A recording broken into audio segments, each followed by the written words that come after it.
You are listening to Herbal Marie, a podcast about herbs and home remedies to heal yourself.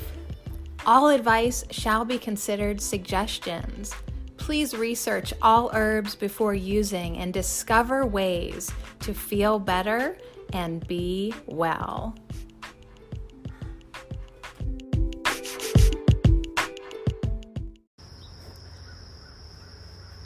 Good morning. How are you today? I'm on the porch. The sun is rising and hitting my back, and I think it's going to be a beautiful day. So I was thinking about, as this red little zoom car goes by, how long would it be possible for me to drag my feet before I said hello with the Marie Herbal podcast? And it was very clear to me that procrastination really can, keep us from just even saying hello. So I thought to really get anchored in on the Anchor app, I would say good morning and maybe even start a morning herb walk as I go through the garden and I see what's growing and things occur to me a little less structured than the podcast that I am, quote, planning. Right? We can plan and plan and plan.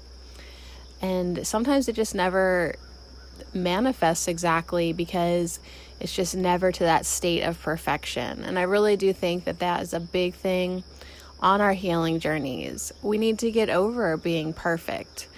We don't need to wait until everything is exactly as it is. Good morning, hummingbirds. Good morning. So I sit here on the porch every morning with hot cocoa, not a drop of herb in it, unless you count the cacao bean, and some coconut oil.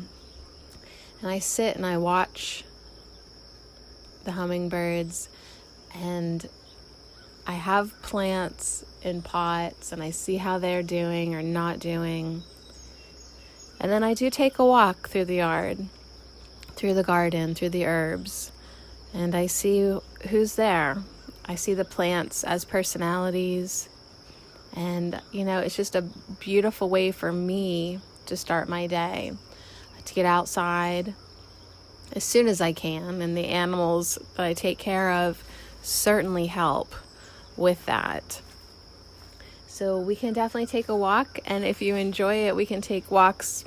Well, I'm out here every morning. So depending on how many mornings you wake up and want to hear the birds chirp, and I don't know how good the speaker is, but you can almost hear the swimming pool pump running, the chemical swimming pool. I'm also sitting by a pyramid stack on the porch, on the bench, of corn, laughing to myself. It's probably GMO corn. So it's not all nature here, that's for sure. But I think that's what the best part of having an herbal journey, bringing herbs into your life is that you don't have to be a dreadlocked hippie on the mountain to enjoy herbs. You can just be you. You literally can just be yourself and bring plants and herbs and natural medicine into your life. Not even in a complicated way. Like, we're going to keep it super simple. Now, I am going to do some organized podcasts about ailments. We're going to completely nerd out, and I will do my best to bombard you with so many ideas and suggestions of remedies, of plants, of home remedies, of things that, hey, if you have this, have you thought of trying that? Have you tried this? Like, whatever is ailing you, let me know, because there are loads of ideas and remedies, and I don't even want to say nature's secrets, because she's not keeping anything secret from us. I mean, it's all here and available. It's just that we haven't really been paying attention to nature. So it's going to seem like a secret, like, oh, I didn't know that I could put some cinnamon and honey in some warm water and help my nausea, right? Or help control my blood sugar. Or, like that seems like a secret, but it's really not. Good morning, hummingbird. So anyways, I hope you have a beautiful day. If you stay, fabulous. We're going to take a little walk around after I slurp down my hot cocoa. Yeah, I am going to take a quick break to do that. You do not need to hear me drink the cocoa down. And then we will walk around. All right, stay tuned.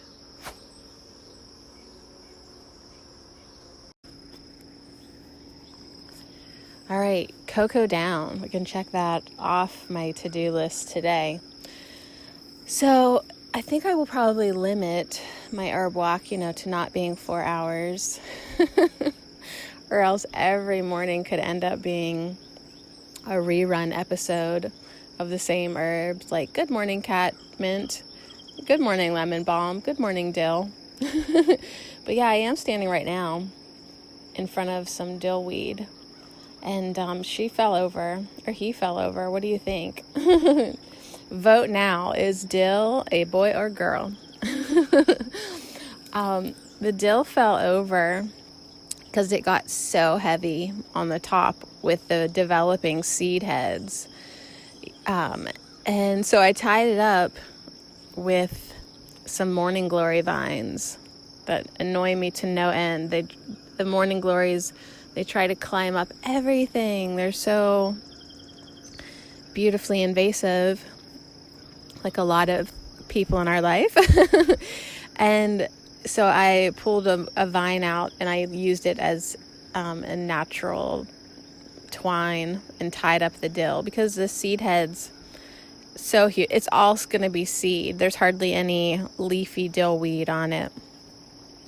So I have it tied up, but it's magnificent. It really is, to watch it go from a flower into a seed. Just incredible the way the morning sun is coming in on it. Now dill, and you can buy dill seed at the grocery store, and you can buy dill weed at the grocery store. Dill weed is one of my favorite spices. And I'll say that to every spice, but truly, dill weed is amazing, because if you just mix in some dill weed and onion powder and salt into some sour cream, you have a dip or a salad dressing. If you do dairy, that's incredible. But dill weed, you will pay for it. Literally, it is expensive. Now I see one little seed I'm gonna pop in my mouth. Yep, it's dill, all right. But dill weed, you'll pay for it, because it's expensive. Like probably $20 a pound, I'm guessing. But whenever you look at the plant and all the frilly little leaves coming off, it takes a lot of leaf to make a little bit of weed. What are we talking about here? We're talking about dill. I swear, man, it's just dill. But dill is really good for gas and flatulence, besides just being delicious. So, it's spicy, getting spicy now.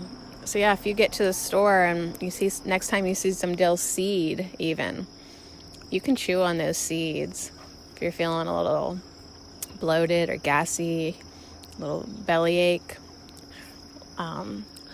Try the dill. And here we have another morning glory trying to climb up this dill. I'm trying to appreciate the morning glory. The morning glory reminds us to awaken to magic, right? When you come out here in the morning, she's open, she's bloomed. She's happy to start her day. She's not dragging her feet like a lot of us, right? But I just am having a little hard of time appreciating the fact that she pretty much will just climb up on anybody. Like, I'm not saying that morning glory is a hoe bag, but I am saying that she will climb up on anybody, anything, anywhere, and she kind of chokes them out She's a super severe opportunist, and I just feel like she kind of takes advantage of everyone in the garden. All right, yeah, who needs friends when you have plants? But anyways, so I'm gonna walk away dillweed so I don't start fighting with morning glory. Although as I walk across to a different section of the gardens, there's more morning glory. So I have let her go this year, and as of right now, unless we would make a flower essence, I don't have a use for her. So like a lot of things in my life, for sure, if there is not a obvious use for it, like I don't see the benefit in it, right? It doesn't, I have a hard time appreciating it. I'm a very practical person. So right now I don't. So I don't appreciate her. But anyways, let's keep walking past all of these, right? Good reminder to focus on beautiful things. I think I'll stop right here and say hello to another edible that I love so much in the garden. It's called Borage. And you eat these little periwinkle colored flowers. The seeds and flowers, the flowers that have the little seeds, they look like a shooting star. They're an amazing source of omega fatty acids. Like if you don't have access to fish, or you don't want to eat fish because you don't like it, or you just don't feel like eating an animal, or maybe the mercury in the oceans are kind of making you leery, there are plants that have even, I would say, comparable or better sources of omega fatty acids, and borage is one of them. So borage, flaxseed, and purslane. If you're a vegetarian or just interested in plants that actually have oils in them, borage, flax, purslane. Write those down. All right, so anyways, this flower is delicious.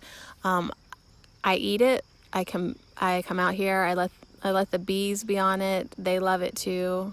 We're on the same page. There's no bees right now because it's too early. Like I'm not even sure why I'm up this early, because even the bees are like still in their little happy little hive, like not out here working yet. They're like, we're just gonna stay here. So I'm gonna eat all the borage flowers, but it'd be impossible to eat them all. It's plentiful. So this is one plant that, whether I have work to do or I'm just walking through, I try to walk by this plant just to eat a little bit of these flowers. This is a historical plant. They used to put these flowers in wine, right before they sent their men off to war. They would give them borage wine for courage. So if you think about that in your life, what a beautiful plant, because it does take courage every day. All right, I said I wasn't going to drink cocoa, but now here I am completely shoving flowers in my face. So you're hearing me smack my lips. Like, I guess I spared you from the slurping, but now the lip smacking commences. All right, so now what we're going to do is take a hike. I just walked by we have several pear trees, and I see like a rotten-y kind of pear. It's rotten on the bottom. So I'm going to take this back and just sort of give it to the chickens. We'll chuck it in the coop. Walk back our path here. Now all around the coop, I have 3 herbs growing. I didn't plan it really this way, but it kind of does work out. Good morning, girls. Good morning, girls. They will devour that pear. Like, they don't really seem to mind. How are you? Lay me an egg, okay? They don't seem to mind that there's a rotten spot on it. They will, just pick what they want off the pear. So the 3 herbs that are growing around the coop are Jerusalem artichoke, which gives if you'd like to dig it up, a edible rhizome root, which could be like a potato substitute or kind of something like that if you're a forager. Then there is apple mint, and it's all in bloom right now. Say good morning, girls. Say hello to Anchor.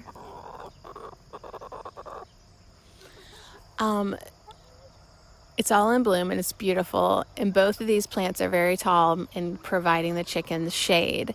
Now what's kind of funny is, like, if you'll read about like chickens, it says like plant mint around your coop to keep away like mice or whatever.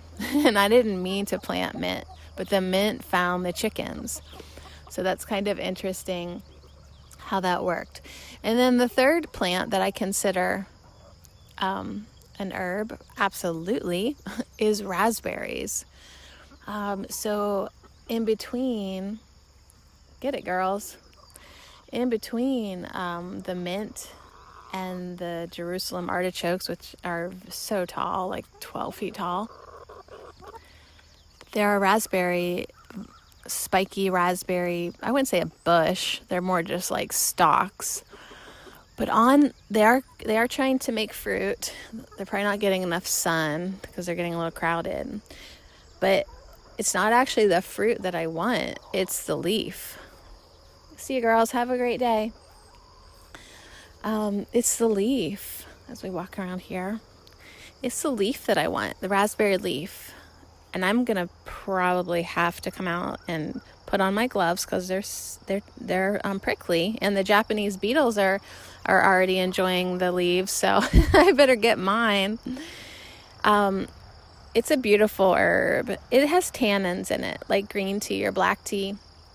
So raspberry leaf is something that, like, if you had, diarrhea, you could drink it, or if you just want a toning herb for your uterus, it's safe to drink.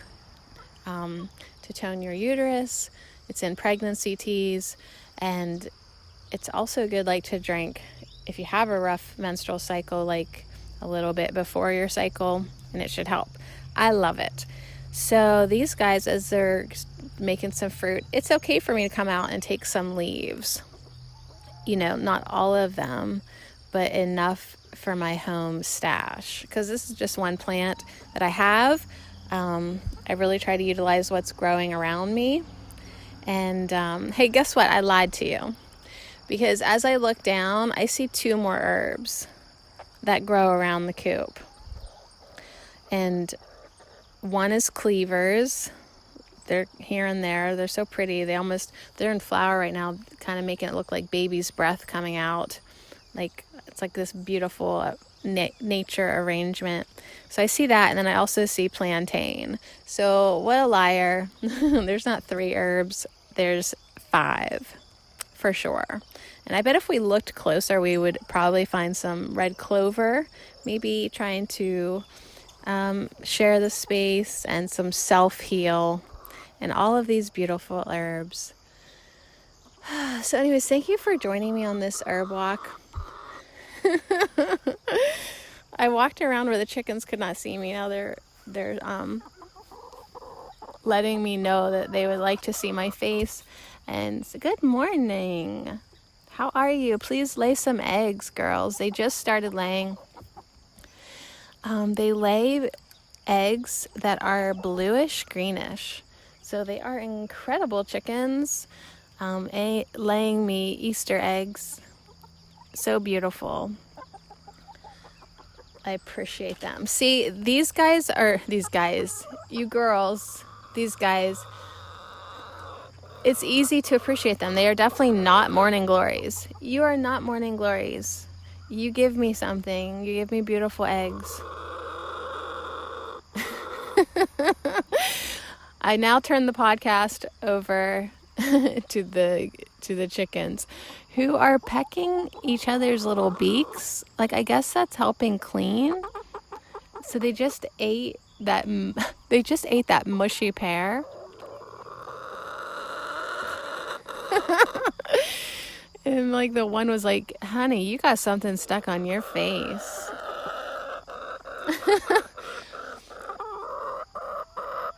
Girls, I had no idea you had so much to say during the very first Anchor podcast.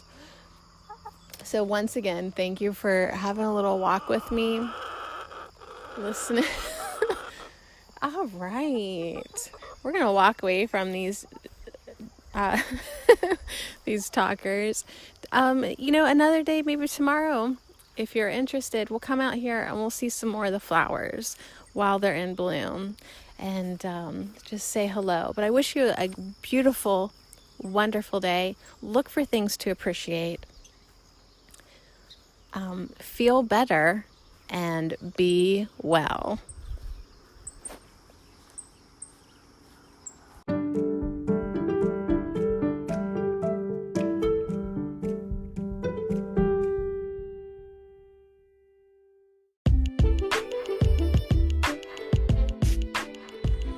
Thanks for listening. Support this podcast by becoming a patron.